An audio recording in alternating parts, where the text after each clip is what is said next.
It's time now for KHVN's Angel of the Day. It's Christian Rice Jackson of Color Me Empowered. Well, first of all, Christian, why don't you talk to us about this organization that you have, Color Me Empowered? Yes. So we do arts education, visual arts education, programming after school, sometimes during school, and in the summer with mostly at-risk kids and in lower income neighborhoods. And each one of our programs produces at least one public art project a year. And so the goal behind what we do isn't just to give the kids fun and creative things to do. I mean, that's one part of it. But we want to instill in the kids that we work with this idea that we can work collaboratively and creatively to make our world a better place. Yes. Now, that sounds very creative. Do you have any, any works of art up in the public where we can actually see something? Yes, absolutely. We have several projects up around Polk Elementary, which is near left field. We have 2 projects at St. Anthony's School and Community Center that are visible. Some of our projects are done inside a building, but some of them, I would say probably we do 50-50, 50% inside a building, 50% outside, like in a park or some sort of common area. And let's see where else. Wesley Rankin Community Center. We have a small project on display there. We will have some paintings done by our kids on display at the Downtown Public Library here in just a couple of weeks. We don't have the dates for that display just yet.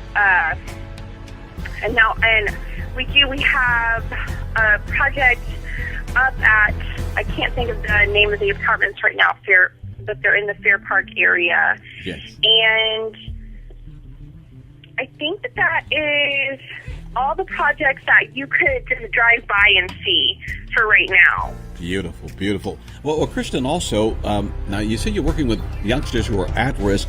Once they get involved with a project like this, how does it benefit them? What do you see? What lights come on, or how does it benefit them? Well, it's hard sometimes at first for the kids to understand what they're really doing.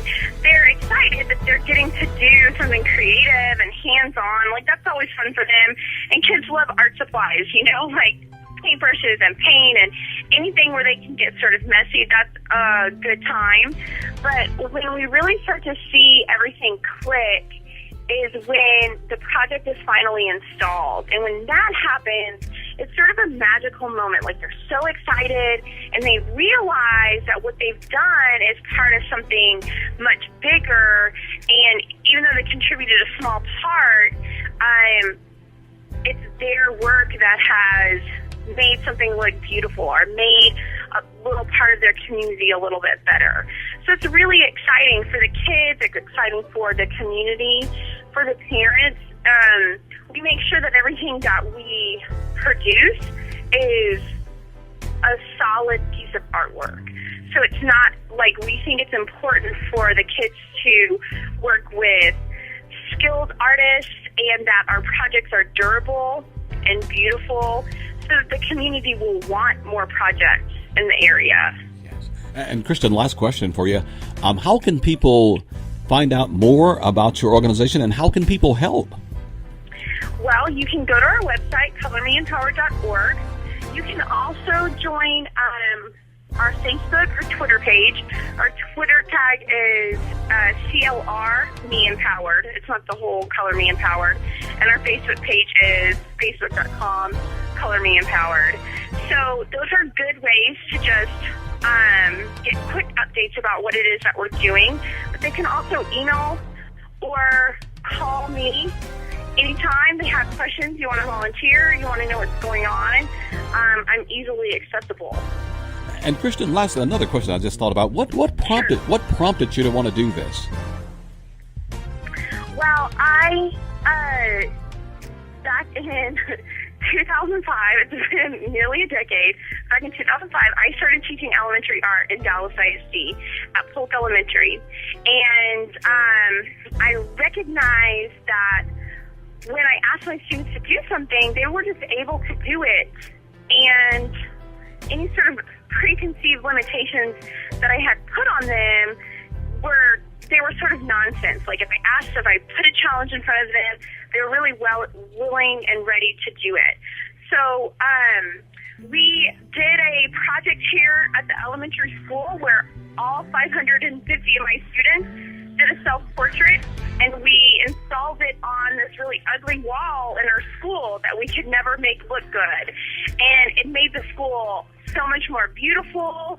It just was so exciting for everybody. And that's when I decided that I should organize something so that we could bring these kinds of projects to other parts of the community and to after-school programs, and we could be much more versatile. I saw the value in having kids participate in civic art projects and how meaningful and powerful it was to both the kids and the community.